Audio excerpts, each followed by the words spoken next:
Maradya na adlaw, sari na ang bago na episode ng Vet Checks, Medicine or Gas. Tsa, ibananta sila Yvonne sa nanyuri sa Ilapanaw para mahibayan ta ang star of the show kuman na adlaw. Pero bago natin mo unsaon, hibayo ba ka mo kung ni pasabot ng ethno-veterinary medicine? Sumaya kan Makorkel, 1986, ang ethno-veterinary medicine kay isa ka grupo ng mga tradisyonal na mga tinuuhan kay bayo sa ng mga abilidad sa pag-atiman ng mga hadyo. Hampan ini pagpasunod sa lailahin na henerasyon. Pananglitan ang paggamit ng mga tanom o sagbot na panyambay para gamiton sa pagtambay sa mga hadyo. Andam na baka mo mahibayan kung uno na dahon na panyambay anato gamiton kuman? Tsa, ibanta! Nagpanaw-panaw sila Yuri sa nan Yvonne nan may ilayhin kitan.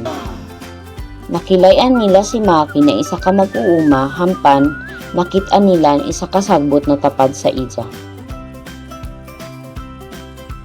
Base sa forma na injadahon sa nanbuya, nakilayan nila na amuin ang sagbot na tagtawag na paragis.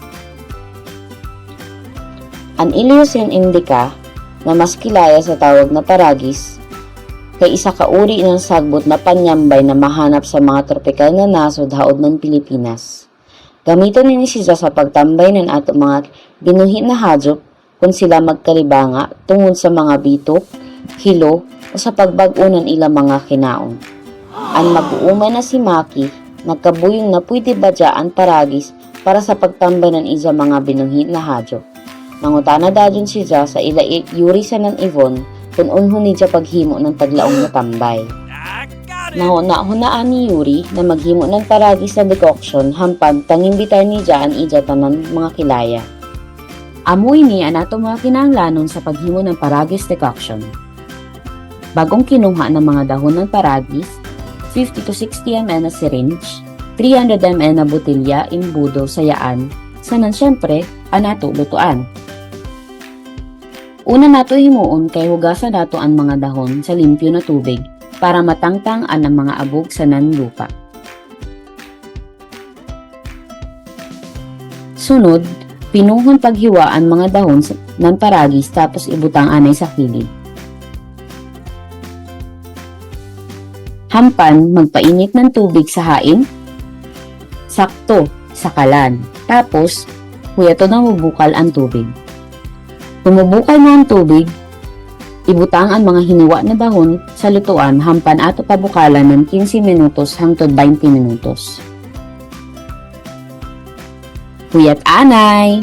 Mas gana kung kaduha pabukalan ang mga dahon ng paragis kay para makuha nato ang injagaduduga.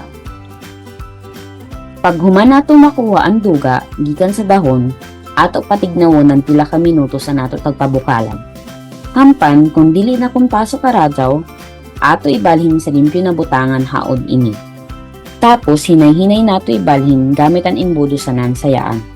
Siguraduhon nato na nasaya ang mga dahon, hampan duga ra na ibalhin sa butangan. Sunod, takiban pagtarong ang butangan tapos pwede nato ipainom sa ato mga hadyo. Magkuha kita ng 50 ml na pinabukalan na paragi sa botilya gamit ang syringe. Amo ini anat ipainom sa ato mga karnero. Kuman nahipainom na nato sa ato mga karnero.